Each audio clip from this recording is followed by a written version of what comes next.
Hello, everyone. Welcome back. And today I'm working on Excel, the AI robot.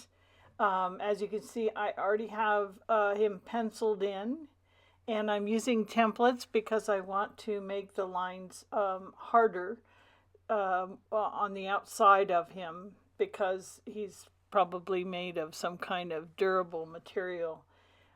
So I don't want that organic feel so much.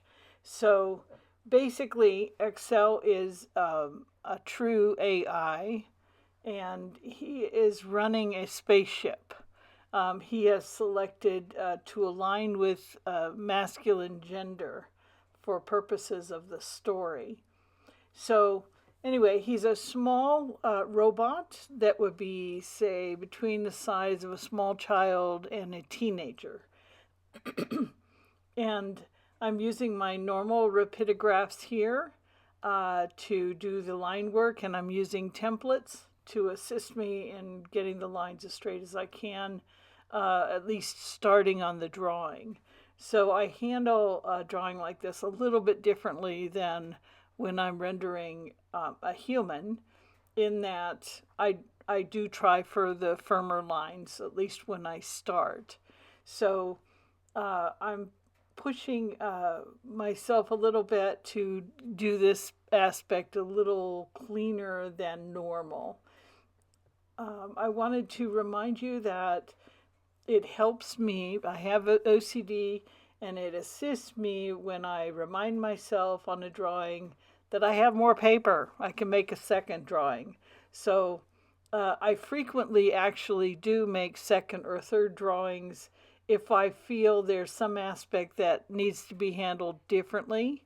Usually I'll do that. I'll make another drawing in a larger scale so I can get in more detail. On this particular drawing, I already have the robot at the relative size that I like to render my other characters. So I believe I should be able to get in the detail I want on this drawing. So the only reason I might want to do a second drawing of this robot would be if I screw something up. And then I may want to go in and work it again. Otherwise, most of the minor fixes I can do at this size. And so my intention is to only make the single drawing and to make it good enough for the work in the book. And what I'm doing is I'm doing chapter headers, which I've talked about before, and they fall on the odd numbered pages of the book, where the even number page opposite the front page of each chapter may end up being blank depending on where the chapter falls naturally. So on the pages where it comes up as a blank, I have character studies that I can insert as art opposite of starting a new chapter. So the reader gets sort of like unexpected bonuses at the end of some chapters, and this drawing will be one of those featured special art pieces that are in the book. So I render all the main characters in the novel, and then I have a page near the beginning that lists where those individual characters can be found at the larger scale, such as what I'm drawing here today. And that will take me to um, a, a good place. I try to space them out. What it ends up being is I try to space one per every other chapter will have a character study of some kind. And since I'm the author of the novel, I can adjust the content to make this happen.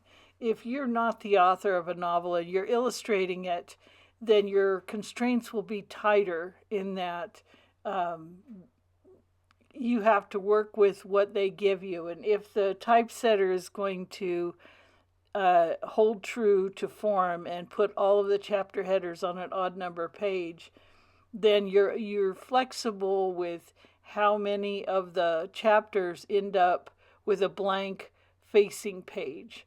And so they will let you know how many drawings to make for your secondary filler drawings, which is what this is. It's a filler drawing, but I tend to handle it as a bonus feature for the reader, that they get, bigger samples of different characters to kind of highlight their journey through the novel itself.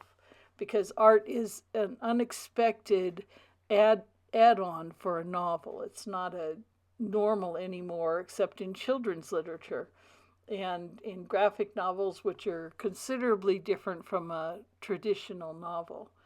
So anyway, as you can see, I'm inking him up. Now my second filming session to do the detail work had a glitch in it and would not load. So it's going to be missing here. So at the end of this clip, I have a small section that will show you the drawing finished after the details. And it's coming up fairly shortly here. As you see me finishing up the main body work of the robot. After I finished this, I came in with my smaller pen and I detailed highlights and shading and light sources and all that kind of thing. So that's what's coming up next, and hope you enjoy. So here we go. You're going to see the finished one here any second. Well, actually about 10 seconds. There it is. That is the finished drawing. I hope you enjoyed. Bye.